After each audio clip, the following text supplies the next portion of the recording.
ambao tulichagua sana wimbo wa Diamond, kamwambia wakati Diamond mwenyewe simjui. Yaani nakwambia ukweli ni kwa simjui Diamond.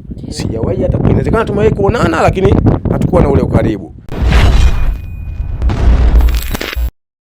Mambo ni aje mtazamaji wa 96 Link, karibu tukuunganishe hapa. Tupo maeneo fulani hivi, upepo ni mwingi sana kama ambavyo unavyoona nyuma bahari, so usishangae upepo ukiwa ni mwingi sana kwenye microphone, au sio bana? So karibu sana Millard Tuju Town, na hapa mbele ya kamera tupo na moja kati ya msanii ambaye alibaluza na mikwaju yake na baluza kweli kweli. Mikwaju anakuambia bibi kikongwe nakupenda bibi kize, noma sana. Ebu swaga zangu mmezikubali, noma mzee wangu, kama kawaida niambie. Swari 100 fresh. Namshukuru Mungu kabisa. Au sio? Yes. Noma sana. Yaani zaidi ya noma yenyewe. Watu wanataka kusikia yaliyomo yamo zile za kipindi kile zimo. Tupe kidogo na bibi kizee, tupe kidogo na swaga nini mule. Watu wajihakikishie kwamba huyu ndio piko ambaye tulikuwa tunaenda kwenye show zake kipindi kile. So kipindi kile mpaka sasa hivi wanakuja kwenye show zangu, kwa hiyo nashukuru kweli. Sometime wekikongwe, sometime nani uwana yako mapoze, dali unantesa kichizi. My dear kikongwe, my dear kikongwe, ete kumbe swaga zangu mmezikubali kubali, basi madada simameni mcheze bana. Hapa mimi nikiimba sana kuna mizuka fulani inakuja, kwa sababu hapa ndo ninapofanyaga mazoezi. Yes. Naogopa sije nikajikuta nafanya show kabisa. Hapo unapooga mazoezi. Hapa ndo ninapofanyia mazoezi, boti hili na yale magoti pale chini, lakini pia kule mbele na kimbia sana hapa, kucheza na mchanga huu, kushindana na upepo pia. Mimi sijai kuacha mazoezi, ndo maisha yangu. Noma sana. Kwa nini hujawahi kuacha mazoezi? Kuna siri gani humo kwenye mazoezi? Kwanza nilikuwa naamini upepo tu fulani umepita, kwa hiyo nilikuwa najua mimi kwenye muziki nitakuja tu kufanya tena, nitakuja kurudi kwenye muziki. Lakini pia ni sehemu ya maisha yangu kabisa, yani ishakuwa hivyo. Na mpango wa kuingia studio nitafanya mazoezi, sina mpango wa kuingia studio bado mazoezi nitafanya, ratiba yangu iko pale pale. Mimi nakuja hapa kila siku jioni, nafanya mazoezi hapa jioni na asubuhi. Mazoezi ya push up, mazoezi ya kukimbia, kumtengeneza pumzi, lakini pia sauti. Hongera sana. Of course umefanya kitu kikubwa sana juzi na watu wamekisifia sana.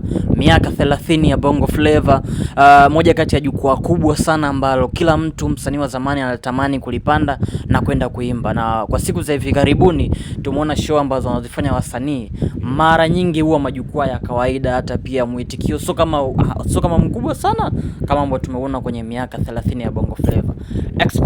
Experience yako ipoje kwenye hii show ya miaka 30 ya Bongo Flava? Pengine mara ya mwisho kupanda kwenye jukwaa kama lile ilikuwa mwaka gani?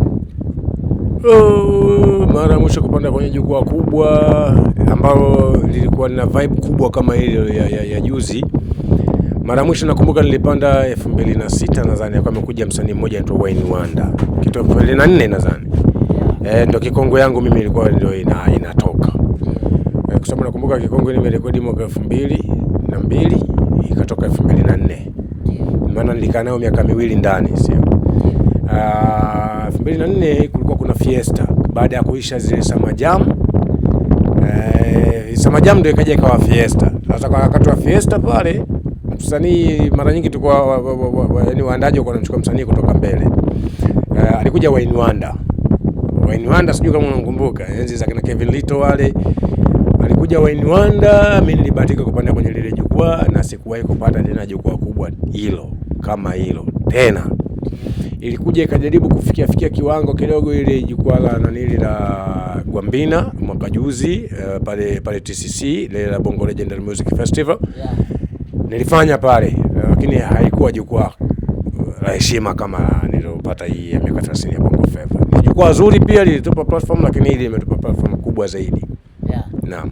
Ni kitu gani ambacho umekiona cha tofauti? Umehudhuria show nyingi, kitu gani ambacho cha tofauti ambacho ulichokiona kwenye 30 ya Bongo Flava? Tofauti ni kwamba hii show imekuwa tofauti kwa mkubwa, kwa sababu kwanza imenikutanisha na wasanii wengi ambao nilikuwa nao kipindi kile, ambapo tulikuwa tujua, kuna wengine tulikuwa tujaonana karibu miaka 10. wanangu wale wa karibu kama kina MB Dogi, kina Chidi Benzi, kina Baisa, kina nani, tulikuwa tujaonana wengine miaka 10, 15. Kwa hiyo imekuja kutukutanisha, lakini pia utofauti umekuja kuonekana watu walivyoitika kama ndio tunaanza tena muziki. Yani tulikuwa unajua kuna watu tulikuwa tunajua sasa ndio tumesha habari imeisha, yani kwamba watu hawatusikilizi tena, lakini tumekuja kuona watu wametupokea kwa ukubwa tofauti na tulivyozani, lakini pia imetupa nafasi ya wale ambao bado tunahitaji kufanya muziki kurudi tena kwenye muziki, kuendelea kuwafurahisha mashabiki zetu. Yes. Miaka 10 mpaka 15 marafiki wako wa karibu hujaonana nao, kina MB Dogi, kina Baisa, ni kipi ambacho kilichopelekea na wote mpo jijini, ama kuna nini ambacho kilikuwa kizuizi kwenu? Wenzangu waliendelea kurotate na muziki, lakini mimi niliweka muziki pembeni kidogo ili maisha mengine yaendelee. Na unajua unapotaka kufanya maamuzi yenye tija inahitaji kuchanganyikiwa kidogo akili. Uwe mwenda wazimu kidogo ndio utafanya maamuzi yenye tija. Mimi niliamua kubadilisha na namba kidogo ya simu ili tusiwasiliane na watu ambao watanirudisha kwenye muziki, ili kwanza akili tulie, nijipange upya. Maana unapofanya muziki kuna watu wanaendelea kuja, wengine wapya. Wanakuja na vitu vipya. Watakuja kukaa tu kwenye level za juu wakakupita wewe pale ulipo. Ukitaka kushindana nao, mimi naona kuna asilimia kubwa sana za kufeli kuliko mtu ambaye anaamua okay, umekuja kwa speed sana, ngoja kwanza nikae pembeni nikuone umekujaje. Unaweza ukaangalia jinsi wenzako walivyokuja na ukajitwist kidogo ukaanza kwenda nao sasa. Sawa. Kwa mimi nilikaa pembeni, maana mimi upande mwingine ni dereva. Kazi zangu ni nafanya kazi za watu za kuajiliwa. Sasa ni kuchanganya mambo mawili kwa wakati mmoja nikawa ni ngumu. Kwa kipindi kile udereva ndio kwa unanifanya mimi niishi. Ikabidi niupe thamani kwanza udereva, japo muziki ni passion yangu, nilikuwa naamini kwenye muziki nitarudi hata kama nitakuwa na miaka 90. Nilikuwa najua nitarudi, na ndio kama hivi. Kwani walikuwa sio wana? Kwa sababu mimi nachofahamu kwamba una wana, unabadilisha namba ya simu, lakini lazima wana uwaambie kwamba wanangu mimi nimebadilisha namba ya simu. Mimi wanangu hawakuwa tayari niache muziki. Kwa hivyo tungesumbuana. Walikwambia nini yani? Niliona tu maswali yatakuwa mengi, atanitoa kwenye reli. Nikaamua kukata tu. Kwanza maana nilikuwa najua nikikutana na mtu kama Baisa, nikakutana na mtu kama MB Dogi, Chidi Benzi, nikakutana na mtu kama niseme kina Matonya wale, Misosi, wale ni wanangu, yani wale wanangu sana. Nikutana na watu kama wale, lazima tu watanishauri kufanya muziki tena. Lakini mimi sasa nishaona muziki umekuwa mgumu, ngoja nifanye mambo mengine kwanza, kwenye muziki nitarudi. Kwa mimi nadhani huu ndio wakati sahihi ambao Mungu aliuandaa pia. Wanao waliweza wapi? Manake unamzungumzia mtu kama Mr. Blue, yupo kwenye game kwa muda mrefu na anafanya vizuri pia, na wasanii wengine kina Chidi Benzi au pia anafanya vizuri. Wanao unadhani waliweza wapi mpaka simu hiyo ikakushinda? Unajua kwenye maisha haya kila mmoja ana future yake. Kila mmoja yeye anajua anataka kuwa nani. Mimi niliamini muziki wangu kwanza, ngoja niuchukulie muda kidogo, niupatie nafasi nyingine, niwasikilize kwanza wenzangu. Mimi nilikuwa mshabiki kabisa wa wasanii wengine, na ndio maana unaona hata kwenye hizo show zangu mimi naimba nyimbo za wasanii hawa sasa hivi, kwa sababu nilikubali kwanza kuwa mshabiki kwao. Nilipambana, nikawapenda, nikawaelewa, nikasikiliza nyimbo zao. Huenda kupitia nyimbo zao nilikuwa najikosoa pia mimi, kwamba mimi nakosea wapi, mbona wenzangu wanafanya vizuri. Lakini pia ili niendelee kufanya mazoezi ya muziki lazima nisikize nyimbo za wenzangu pia. Kwa sababu hata wakati mimi naanza muziki mwanzo nilikuwa nasikiza nyimbo za kaka zangu kama kina Duli. Mimi nyimbo za Duli niliandika kwenye daftari, unajua. Nyimbo ya Kiuchila nimeandika kwenye daftari. Ninamtafuta pale alipo. Unajua ile? Ile mimi nimeandika kwenye daftari langu, nikiandika nyimbo za Feruzi, za Daznundas. Ile ile Kamanda. Mimi nilikuwa nimeandika kwenye daftari langu nyuma, yani nyuma ya daftari la shule mimi nimeandika kule. Zile ni nyimbo ambazo zimeiti mimi nipo shule ya msingi, unajua. Yes. Alafu sio Dar es Salaam, nipo mkoani, nipo Dodoma. Kwa hivyo kama niliweza kuwasikiliza watu kipindi kile nikaweza kurudi kwenye nikafanya muziki, hata sasa hivi nilikuwa sina sababu za kukataa kuwasikiliza wenzangu pia. Ambao wamekuja kubadilisha muziki, umetoka kwenye muziki ule tulikuwa tunafanya sisi wakauleta muziki mwingine, kwa hiyo nilikuwa lazima kusikiliza. Yes. Hapo kwenye kuwasikiliza wenzako, unakumbuka juzi kwenye 30 ya Bongo Flava ulivyoanza tu show yako ulianza kuimba ngoma ya Diamond Platinum, mara ghafla Vicenti sina nimerudi Tandale utanipenda. na ukasema kwamba ile ngoma Diamond aliyoimba inakugusa maisha yako kwa asilimia kubwa. Mashabiki walishindwa kuelewa ile kauli yako inakugusa kivipi? Pengine unaweza ukatufafanulia ni kipi hasa ambacho kinakugusa kwenye ile ngoma ya Diamond? Ghafla Vicente sina nimerudi Tandale. Ili nikuta Vicente vikakata. Simu zikawa ziti, hata nyinyi online hamkunitafuta. Ndio. Sawa Promoters wakala chochoro.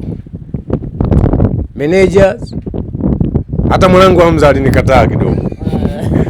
Meneja wangu sasa hivi, au sio? Lakini pia hata bebe zilikimbia pia. Ushanielewa? Yaani Magoto aliondoka. Ushanielewa? Kila alichokiongea Diamond mule mimi ndio maisha nilikuwa naishi. Kila alichokiongea kwa sababu pia nilikuwa napiga simu hazishikwi, bebe zikakimbia, pesa zikakimbia. Sikulaumu mtu kwa sababu nilipambana sana kujua makosa yangu kuliko kujua makosa ya mtu mwingine. Nilijua nimekosea wapi, ndio maana ile nyimbo ilipotoka nikaisikiliza nikajua huyu jamaa anatabiri. Anachokitabiri yeye anajitabiria kwamba anaogopa isije ikamkuta hiyo. Na mimi na hakika yeye hajamkuta hiyo. Sawa, kwa sababu sisi tunamwona anatoka mpaka kaenda juu, hajawahi kuyumba. Yaani kwa hilo inabidi amshukuru Mungu, lakini pia tunamsifu naye anaweza. Lakini wengi wasanii imewakuta yale maisha ambayo Diamond aliimba. Huenda aliimba kwa sababu alikuwa anakutana na wasanii ambao walitufanya kabla yake yeye na wakapotea. Ina maana akawa anawaona kwamba sasa hivi mwanangu simu haziiti, sasa hivi mwanangu huyu hata promoter hawamtaki. Huyu mwanangu sasa hivi hata media nyimbo zake hazipigwi, radio TV zimezima, unajua. Akawa anajiuliza kwamba huenda na mimi ipo siku itanikuta hii. Huenda alifanya ngoma ile kwa ajili ya kujipambana kujirekebisha makosa yake yeye kwanza asije akafikia hatua ambazo sisi tumefikia kutokana na makosa ambayo sisi tuliyafanya. Asikwambie mtu hakuna binadamu asiyekosea. Mimi binafsi nilikosea ndio maana nilishuka. Ulikosea? Sikujua kama muda ule nilikuwa naikaribia namba 1. Nilipokuja kutoka pale ndo nikajua kwamba nilikuwa nipo kwenye namba 1, nimeshaiona hii hapa namba 1, mimi nipo namba 2, namba 1 hii hapa. Baada ya kushuka kufika mpaka 0 ndo nikagundua kumbe pale mimi nilikuwa naikaribia namba 1 kabisa bwana. Sikuwahi kushika namba 1 lakini nilikuwa naiendea namba 1. Naam. Unahisi ni kipi ambacho kilikwamisha wewe kufika pale kwenye namba 1? Siwezi kuongea makosa yote, mengine ni faragha sana, lakini cha kwanza wakati mimi nafanya muziki kwanza unajua nilikuwa nasoma. Mimi niko form 2 pale. Ile Kikongo inaiti mimi nipo kidato cha pili. Alafu najisomesha mwenyewe, sina baba, sina mama, yani sipo under control ya mtu yoyote. Tofauti na msanii ambaye anafanya kazi, anatoka nyumbani kwa bibi mkubwa, anaenda kazini, anaenda studio, anarudi, anamsikiza, anakaa na bibi mkubwa, wanashauriana bwana hivi. Mimi sina ushauri wa mtu yeyote. Watu ninaokaa nao mimi ndo nina akili kuliko wao. Kwa hiyo siongezi chochote. Sio, unanielewa vizuri. Yaani sikuwa na ile tele company ambayo mimi ilikuwa inabidi iwe mfano kwangu ya kuwaiga, mimi ndio nikawa naigwa. Alafu mimi mwenyewe sina mtu wa kumuiga. Ile ilisababisha, lakini pia nilikumbatia watu wengi sana nikiamini hao wote ni wanangu, kumbe walikuja kwa upepo wa Kikongwe. Ushanielewa? Nilisimama, naogopa kuongea vitu vingi, lakini kwa kifupi mimi napambana kujirekebisha makosa yangu. Najua sehemu zote nilizokosea. Shote mimi najua sehemu zote nilizokosea mpaka nikapotea. Sina wa kumlaumu. Mimi najikosoa mimi. Unadhani kuna figisu ambazo zilifanyika? Tunaelewa muziki ni fitina, muziki pia ni figisu. Kila mtu ana msanii wake ambaye anamkubali. Unadhani kuna kikundi cha watu ambacho kiliandaliwa bwana tunamtaka fulani adondoke? Hata kama hicho kikundi kipo, hata kama hicho kikundi kilikuwepo, basi kilisababishwa na mimi mwenyewe. Inawezekana kuna makosa niliyafanya watu wakaamua kunihukumu. Kwa sababu ukikosea unahukumiwa tu. Umeona? Inawezekana kweli wale watu walikaa washatengenezwa hadi wasanii ambao waimbe kama mimi wanifiche. Alafu baadaye wale wasanii wakawa rafiki zangu wakubwa. Na sikuwahi kumchukia mtu. Najua ni kawaida. Kwenye riziki hakukosi fitna. Ukiogopa sana kuchukiwa na watu utofanya maisha. Kwa mimi nilijua hivyo vitu vitatokea. Nilivyoona tu kwamba nishaanza mambo yaeleweki na nini. Kuna ile hata studio unaenda kurekodi, unakuta sengine producer kapangwa kule, bwana wewe msanii nyimbo yake mcheleweshe. Unarekodi ngoma moja miezi 6, alafu mtu umemlipa. Kwamba kuna kampeni zinafanyika kule, bwana mzime huyo mtoto. Ameshajifanya sasa hivi kakua, hivyo vinafanyika, lakini ni kwa makosa ambayo niliyafanya mimi. Makosa niliyofanya mimi ni pamoja na kujua na kufanya mikataba ambayo nisiyoijua. Kwa mimi siwezi kumlaumu mtu alionipiga, najilaumu mimi, nilikuwa nyumbu. Ushanielewa? Wewe sasa hivi hiyo maiki inauzwa 300,000. Mimi nakuja kukuambia milioni afu unakubali. Nani nyumbu? Nyumbu wewe. Ushanielewa? Kwa hiyo mimi hapa mimi ndo nilikuwa nyumbu. Yaani mimi ndo nilikuwa nyumbu. Ndio. Kuna mikataba sikuielewa nikasaini. Mikataba gani? Siwezi kuisema. Kwa kifupi mimi nilikosea mimi. Yule jamaa alikuwa na haki zote za kunipiga, kama alinipiga, kama alifanya nini, mimi ndo nilizingua. Ulikosea, ulikurupuka kusaini, ukusoma au ulikosea wapi? Inaweza kawa hilo ni moja kati ya sababu, lakini pia kama mwanadamu inawezekana tulikuwa tunapishana sehemu, haniambii, anachukua hukumu kwa sababu ana nafasi. Ndio maana mimi unaniona bwana, sijawahi kulalamika mimi nabaniwa radio yoyote, sijawahi kulalamika na kamwe sitolalamika. Na sababu zangu za msingi za kusilalamikagi. Lakini ushawahi kubaniwa radio? Sio kidogo, sio nishawahi. Nisingepotea kama nisingebaniwa. Usingepotea? Kama nisingebaniwa. Watangazaji wenyewe ndio walianza kukubania. Kwa sababu hili nyimbo ichezwe radio si vyombo tu vimekaa pale, si mtu ndo anachukua nyimbo anaenda kupiga. Yeah. Sasa kama mtu hajachukua kaenda kupiga, mimi nitasikika vipi? Ulikuwa ruzana nao ama ni kipi ambacho kilisababisha? Kama nilivyosema, inawezekana kuna makosa nilikuwa nafanya, hawakuniambia. Labda nilikuwa siyajui na kuna mengine ninayoyajua. Kwenye yale ninayoyajua nishaombaga msamaha sana, yaishe. Kwa yale ndio siyajua bado pia naomba msamaha na mimi nishasamehe. Ndio maana mimi ni driver upande mwingine, kwa niliamua kutafuta kazi nyingine ili nisilaumu sana watu. Lakini pia mtu ana haki ya kukubali kupiga nyimbo yangu na ana haki ya kukataa kwa sababu ile ni redio yake binafsi. Mimi natakiwa nilalamike kwenye redio ya serikali. Serikali mimi ndo natoa kodi kule. Yule mwenye redio yake yule analipa kodi serikalini. Biashara ya mimi na yeye kaona haimlipi, ana haki ya kukataa kufanya na mimi. Ndio maana siwezi kulalamika nimebaniwa. Unaona ingekuwa TBC kwa sasa hivi ni Magic pia na nyene ya serikali, redio huru zile. Mimi natakiwa kuiomba serikali iongeze vyombo vingi vya entertainment, vyombo vya habari vya entertainment viwe vingi, ili sisi ambao hatuna uwezo wa kumiliki redio zetu binafsi tukachezewe kule ambapo ndo nyumbani kwetu. Lakini sasa wanaomiliki radio za entertainment ni watu binafsi. Sasa serikali inalipwa kodi, haina mamlaka ya kumpangia mtu kwamba mchezee huyu nyimbo yake, mchezee huyu. Hata mimi nikiwa nafanya biashara hapa, nafanya na meneja wangu Hamza. Hamza akiona mimi hapa tunafanya biashara na mimi kwamba mimi sasa yeye haimlipi kwake, ana haki ya kunikataa. Sasa mimi nimshaki, nilalamike? Mimi naona kama ni utoto kidogo kulalamika kwamba nimebaniwa upande wangu, lakini siongelee wengine, najiongelea mimi. Siwezi kulalamika na kamwe sitakuja kulalamika. Ni media gani hizo ambazo zilikufungia vitu? Media zote ambazo unazijua wewe zilizokuwepo kipindi hicho. Lakini pia hizo media mimi nazishukuru kwa sababu ndio zilisababisha mimi leo naitwa Piko. Nyewe mnakuja kunihoji ni kwa sababu ya wale pia kwanza. Wengine ambao hawakukuwepo kipindi hiko, unaweza hata kuwatajia kwamba bwana sehemu fulani bwana walinifungia vio. Siwezi kutaja kwa sababu sina ugomvi na mtu. Na mimi ninachoongea hapa ni kwamba mimi namaanisha nimesameheana na watu wote. Nikitaja media fulani na maana bado nina chuki. Na kumbe mimi sina chuki. Mtu alinikataa kwa biashara. Wewe unauza machungwa, mimi nakuja kununua chungwa kwako unakataa kuniuzia. Unakosa kwani? Sina sababu za kuwataja watu. Narudi nyuma kidogo hapo, umesema form 2 ulikuwa ndo muziki umeanza pale na Kikongwe ndo ikatoka. Maisha yalikuwaje kwa skuli? Na kipindi kile tulikuwa tunashuhudia wasanii wengi, msanii anasoma lakini pia ngoma zake zinafanya vizuri huko mtaani.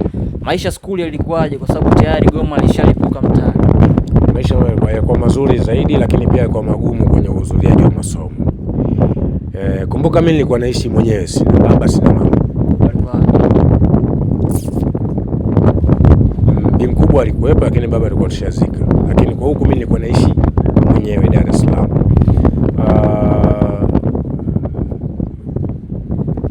Naweza nikajisikia leo niende shule afu nisiende miezi miwili. Mimi nataka niende shule leo, sina hata 100 afu napigiwa show ya 200,000, napigiwa simu ya show ya 200,000 Arusha. Mimi niende shule au niende nikatafuta hela? Kwani shule sinaenda kusoma ili nitafute hela? Sasa sinapata hela huko nikawa na shule yenyewe mimi naenda. Umenielewa? Kwa nilisoma kwa tabu, ingawa nilikuwa kipenzi shuleni kuanzia walimu mpaka wanafunzi. Nilikuwa kipenzi chao, nashukuru Mungu hilo. Lakini pia ili nisababisha nikavimba, nikajikuta nimeacha vitu vingi vya msingi kuvifanya, nikaendekeza vitu ambavyo kumbe vimepita na baadaye vikaniangusha pia. Maisha ya shule magumu upande mwingine, kwa sababu vishawishi vilikuwa vingi sana kuliko vishawishi vya kunipeleka kwenye mabaya, vilikuwa ni vingi sana kuliko vishawishi vya kunipeleka kwenye mazuri. Nashukuru Mungu tusijai kutumbukia kuwa mteja, lakini ningeingia. Ilikuwa nusu. Yes. Yaani ilikuwa mpaka ukaepukika kwa sababu kama unasema vishawishi vilikuwa ni vingi. Kwa wakati ule mtu msanii yupo kwenye peak, hawezi kufikiria kuwa mteja. Ila akishakuja kushuka kidogo, simu zikakata, hakuna connection yoyote, stress akazikubali, alafu akajiona kwamba bila muziki hawezi kufanya kitu kingine, mzee unatumbukia. Waliotumbukia mimi sijawahi kuwalaumu. Mimi nawaombeaga tu kwa Mungu awasamehe. Na mimi najua ni Mungu tu aliniokoa mimi nisiingie kule soko ujanja wangu. Huenda Mungu angetaka angenipitisha mimi kwa kule kama walivyopita wengine, lakini baadaye tena Mungu yeye kawatoa. Umeelewa? Vitu kama hivyo. Naam. Umekuja Dar es Salaam. Dar es Salaam ulikuwa unakaa kwa nani? Nataka kujua nilikuwa nakaa kwake. Sababu kuja kutokea mkoani kuja Dar sio kitu rahisi. Nilikuja Dar es Salaam, kwanza nilianza kuishi Ubungo pale, nilikuwa naishi stendi. Yaani nikisema stendi nielewe stendi, mimi nilikuwa naishi kama ninavyoishi gari. Stendi pale ndo nilipokuwa nalala. Baadaye nikatoka pale stendi baada ya kukamata sana na askari, nikahamia Manzese TikTok. Nilikuwa nalala darajani pale mchana pale nazunguka mule kufanya piga vile vidili vya kawaida, usiku nalala darajani. Pia nikawa nakamatwa sana, nilikuwa bado mdogo. Shule nimeacha na maana huko nilipotoka huko Dodoma. Kukamatwa na askari kukaa kumezidi, nikawa napelekwa sana kituo cha polisi pale Urafiki. Mpaka ikafikia tu nikawa maarufu. Yaani hata askari wakiniona nimekamatwa nimepelekwa pale, udogo umemleta tena? Udogo mpumbavu, unajua wananitukana nini? Udogo fagia hapo ondoka. Yaani wamenilaza sana mpaka wakaamua kuniacha. Mimi natoka kwa sababu wanakamata kwa jeo zulaji. Baadaye nikahamia Urafiki. Nyuma kule kuna uwanja, katika vile viwanda vile kuna uwanja wa mpira pale. Pale kuna mama ntilie mmoja anaitwa Mama Dula, namkumbuka na sijai kumuona mpaka leo. Mama Dula alikuwa anauza chakula pale. Mimi ndio nilikuwa nalala kwenye banda lake. Yaani yeye akishamaliza kufanya biashara zake na mimi nishazunguka huko mizunguko yangu, narudi kulala pale. Siku moja na usiku ndio nilikuwa nafanya mazoezi pale Urafiki. Watoto wote wa Manzese, unaona wale wasanii wa Manzese wote tulikuwa tunafanya mazoezi Urafiki. Wakati huo mtaani kwetu pale Manzese walikuwa wametoka Wandava Creek, ndio wamefanya vizuri tayari, lakini pia Manzese Crew. Na kule Mabibo walikopo nimewasahau kidogo, lakini wanangu sana ndio kwa wametoka, kwa wale ndio kwa mastaa mtaani kwetu. Sasa sisi tunafanya mazoezi Urafiki. Siku moja alipita mtu mmoja na toroli. Anatoka. Yaani huyo mtu kwa kawaida yake akitoka shule akifika nyumbani kwao alikuwa na ratiba ya kwenda kuchukua maji pale Urafiki kupeleka kwao. Na toroli hivi, yale matoroli ya miguu miwili. Kabla siku ya kwanza akakuta mimi nafanya mazoezi usiku. Na yeye alikuwa anakuja na toroli lake, lakini pale ndo anakuja kufanya mazoezi, unajua. Akishafanya mazoezi pale anachukua toroli lake anarudisha maji nyumbani. Sasa kama mara 3 hivi akawa ananikuta pale mimi nafanya mazoezi, akawa anapenda ninachokifanya. Ndio.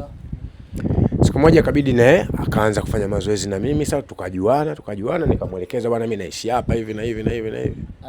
Yule ndo akanichukua pale, mimi bwana tuanze tukakae nyumbani. Sio mwingine ni Nei wa Mitego. Nikawa naishi kwao. Wakati huo naye hajatoka, ujue ipo shule. Ndio. Lakini sasa unajua harakati, unajua zamani wasanii tulikuwa tunapendana, tunatafutana. Tofauti na wasanii wa sasa hivi. Sasa hivi wanavimbiana. Sisi tulikuwa tunatafutana, ukikaa mtaani hapa unajua kuna msanii mwenzako hapo unamtafuta huyo msanii mpaka uwe naye karibu. Kanichukua jamani, kaenda nikakaa kwao pale, tulikuwa tunafanya mazoezi pale. Baadaye kuna mambo fulani, unajua utoto mwingi nini, mwenzangu akafukuzwa kwao, tukaanza kuishi saluni, kwenye saluni ya kaka yake. Baadaye mambo yakawa mengi, kila mmoja akapita njia yake. Tulikuwa watu watatu, mimi, Nei wa Mitego pamoja na mtu mmoja anaitwa Rasgezi. Kuna ngoma moja Ibra Pupu kawataja wale watu. sisi tulikuwa tunamuita Rugendo. Baadaye tukawa watatu. Unaona hata kwenye ile Kikongwe nimeimba Sazi na wetu Kikongwe, ile ni Sazi Family Vichwa Adimu. Tulikuwa tunajiita Vichwa Adimu, Sazi Family Vichwa Adimu. Tulikuwa watu watatu, mimi, Nei pamoja na huyo Rasgezi. Baadaye mimi ndo nikaanza kutoka. Nilianza kutoka mimi Manzese pale, nikawa nimehamia Kinondoni. Kwa kifupi, Dar es Salaam nilikuja kwa staili hiyo. Yaani mimi sikuja hapa kwamba kuna mtu namjua nini na nini, hapana. Yes.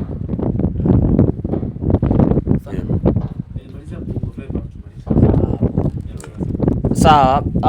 Hapo kuhusiana na Nei. Nei umesema ni rafiki yako ambaye mmebang sana huko na nini, lakini sasa hivi ukaribu huko. Na hata sioni ajabu, kwa sababu maisha yamekuwa tofauti, kila mtu anaishi maisha mengine. Yeye aliendelea na muziki, mimi niliachana na muziki. Kwa hiyo hakuna ulazima wa kuwa ile bene tu bene. Ingawa ukiwa upo chini unatamani kuwa karibu na mtu ambaye upo juu. Sijui unanielewa vizuri.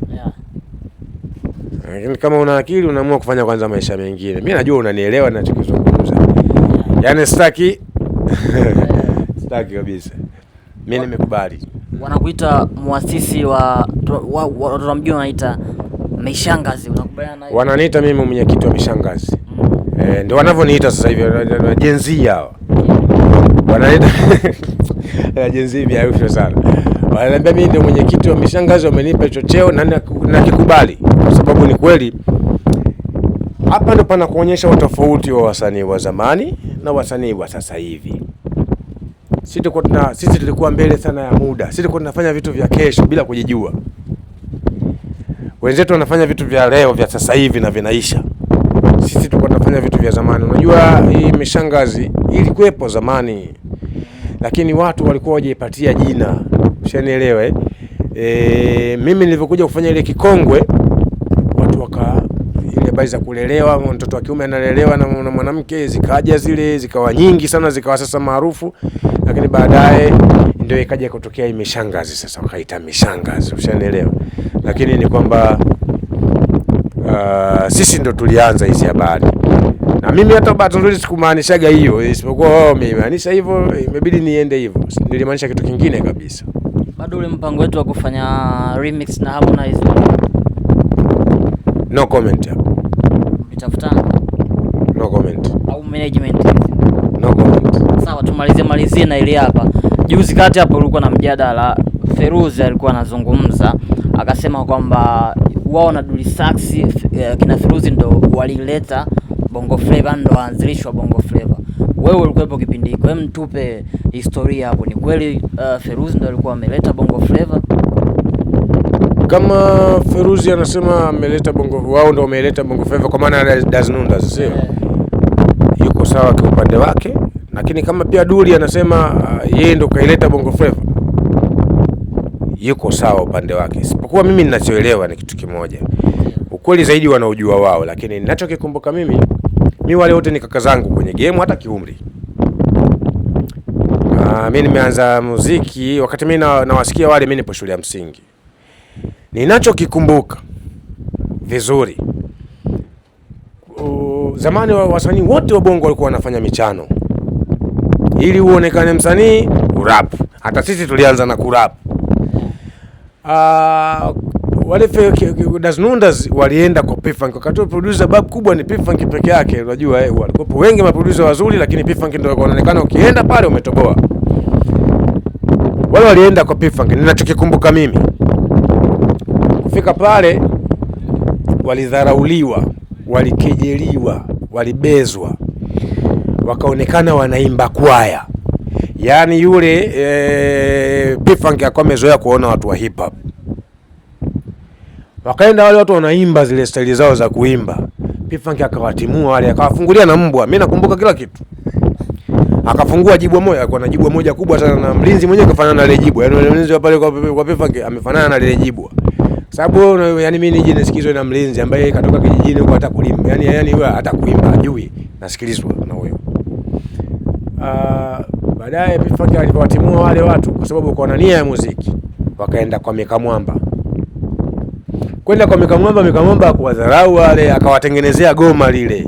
Wale ndio mimi ninakumbuka naanza kusikia staili za kuimba nazisikia kwao wale. Ushaelewa, kabla kakaangu Duli. Ushaelewa? Lakini baadaye Duli kaja kuukuza ule muziki. Duli akaja akaufanya ukawa perfect zaidi. Watu wote tukatiririka sababu baada ya kuona Duli naye kafanya, afu Duli kafanya vizuri zaidi kwenye Julieta. Mimi nipo shule, unajua nipo Dodoma darasa 7 nadhani na 6 hivi. Na 6. Ushaelewa? Ile Julieta ikaiti, Nyambizi ikaiti, watu ndio wakaanza kuona kumbe kuimba Dili habari za michano hizi tutachelewa, sababu hata Duli mwenyewe alikuwa anachana.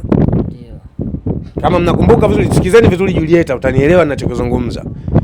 Alikuwa haimbi ngoma yote. Anatengeneza chorus, anapiga rap katuni.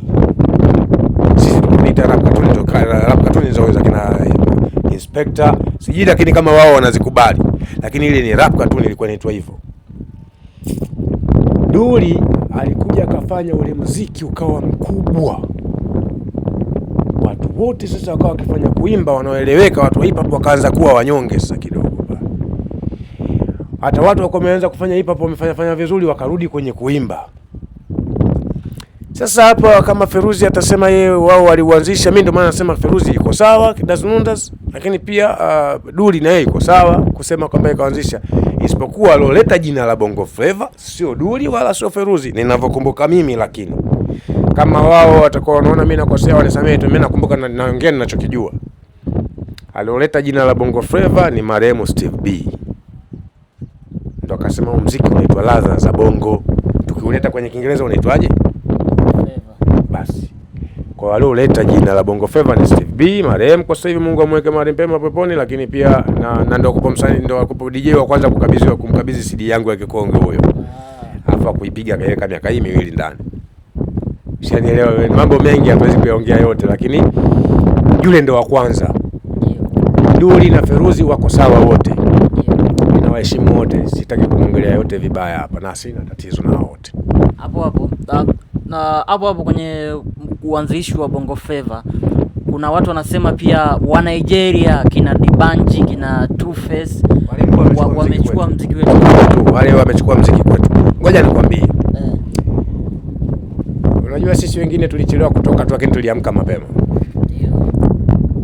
Ukisikiza vizuri ngoma za wale P Square, ngoma za kina Dibanji, kina J Martins, yani ile ni Bongo Flava ya Duli.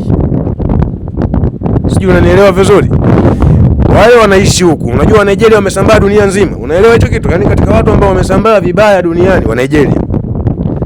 Wale wapo huku wanasikiza ile muziki. Wakawa wanaondoka na zile ngoma zetu wanaenda nazo kule. Kule watu wakawa wana sample, wanazibadilishia tu lugha. Sasa wanazimba Kiswahili, lakini wanazimba Kiingereza, lakini ile ni Bongo Flava pure na sisi ndio tumeianzisha. Kwa hiyo muziki wa Bongo Flava umeanza Tanzania, ndio kaenda ile Nigeria ni Bongo Flava kabisa. Sikiza Temptation ndio utanielewa vizuri. Ndio ngoma za kwanza kuiti. Msikize vizuri Dibanji, msikize vizuri Two Face DB utaona.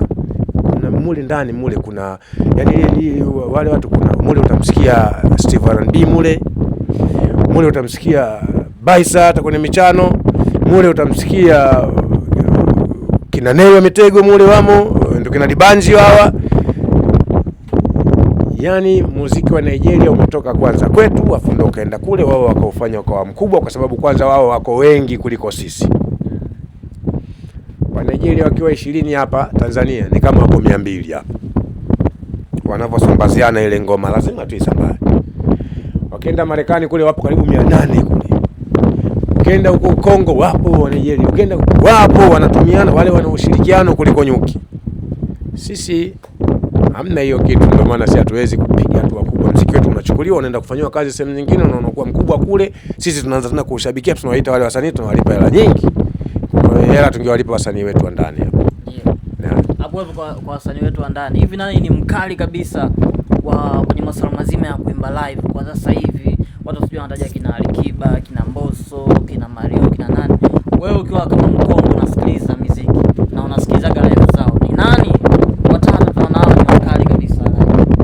Mimi Mwenyezi Mungu alininyima kipaji cha uchambuzi. Hicho kipaji sina, mimi sijai kuwa mwalimu wa kuimba. Kwa hiyo mimi naona kwa sababu Watanzania wamewakubali wote wakali. Yes, mimi sijamuona mkali kuliko wenzie wala mbovu kuliko wenzie. Mimi naona wote wazuri.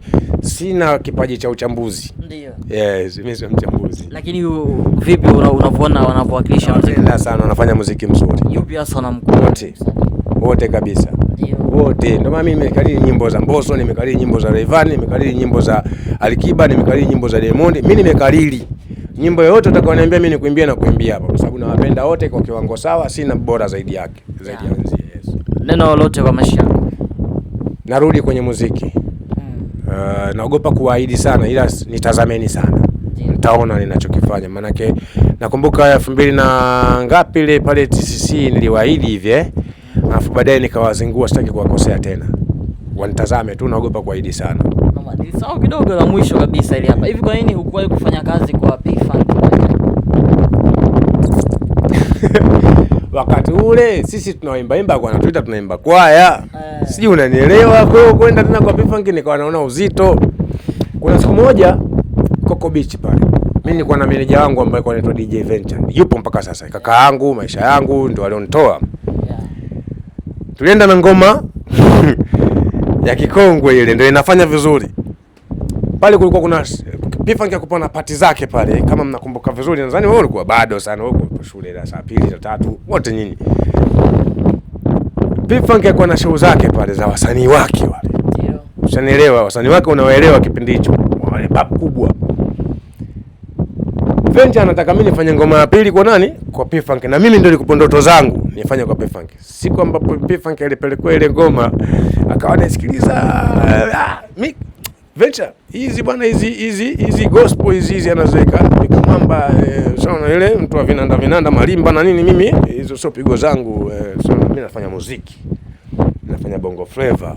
Kwamba ya kwangu mimi sio bongo flavor. Atoka hapo nikaona bro, mimi nikakaa kushoto. Kwa hiyo sijawahi kuwa na mzuka kwenda kwa P-Funk. Sio kama namchukia, natamani kufanya naye kazi, lakini kwa yale alipoongea pale nikaona basi bwana, ngoja tu nifanye sehemu nyingine. Naam. Alafu nasikia hata kamwambie ile pia ilipita pia mikononi na nyinyi mkaipitisha ya Diamond ni kweli. Nasema hii bwana ngoma hii. Alafu Diamond mwenyewe hatajui maskini. Hajui. Ngoja nikwambie. Wewe si unataka kujua? Ndio. Hivi. Mimi baada ya kikongwe kuzima, nilikuja nikaingia kwenye label moja inaitwa G Record label.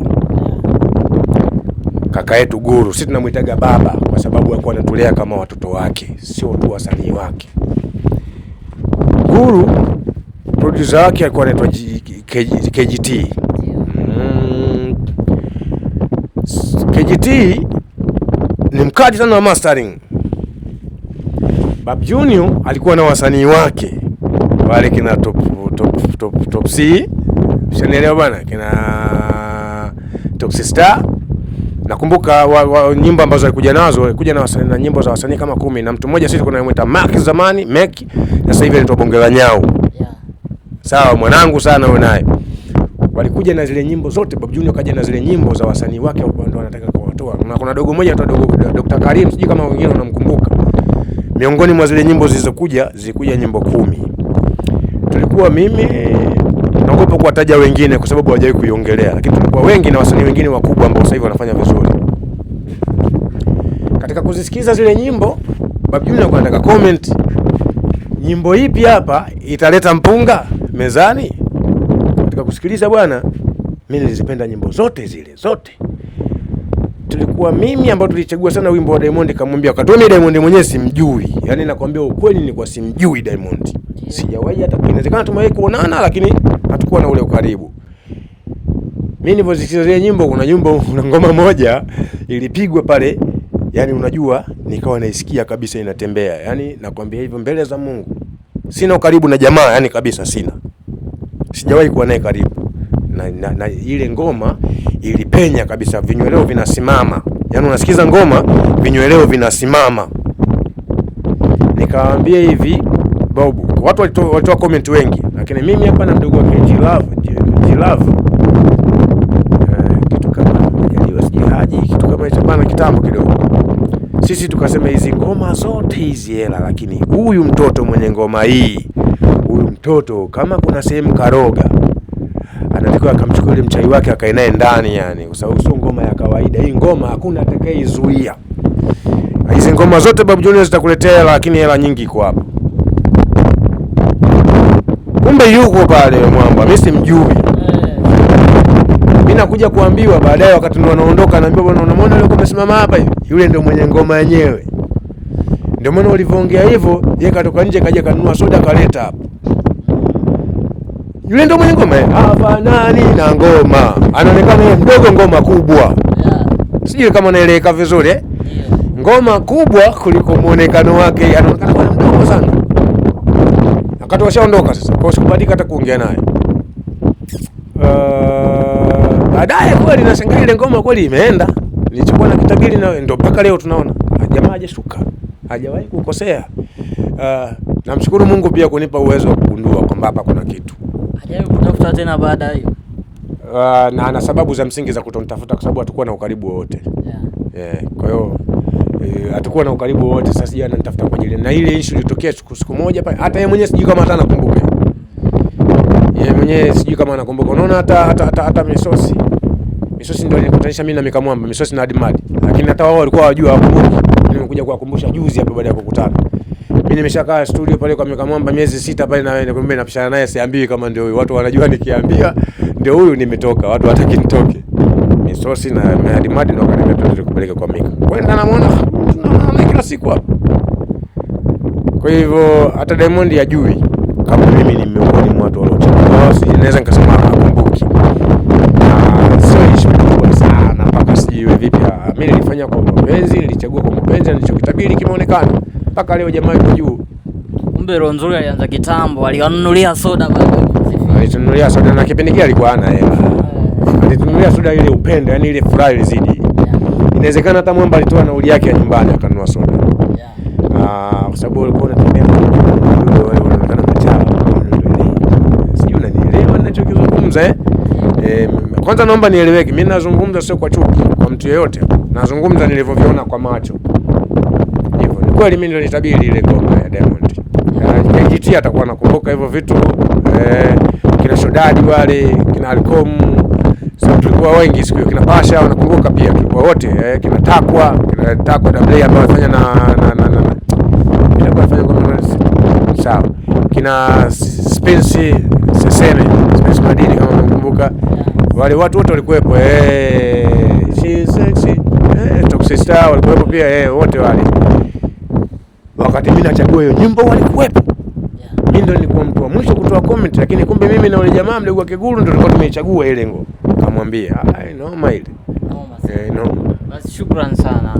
Shukrani pia na nyinyi. Bana, endelea kuenjoy hii 96 link, hakikisha umesubscribe, umeshare na kucomment, utakometisha sana Tuju Town. Bye bye.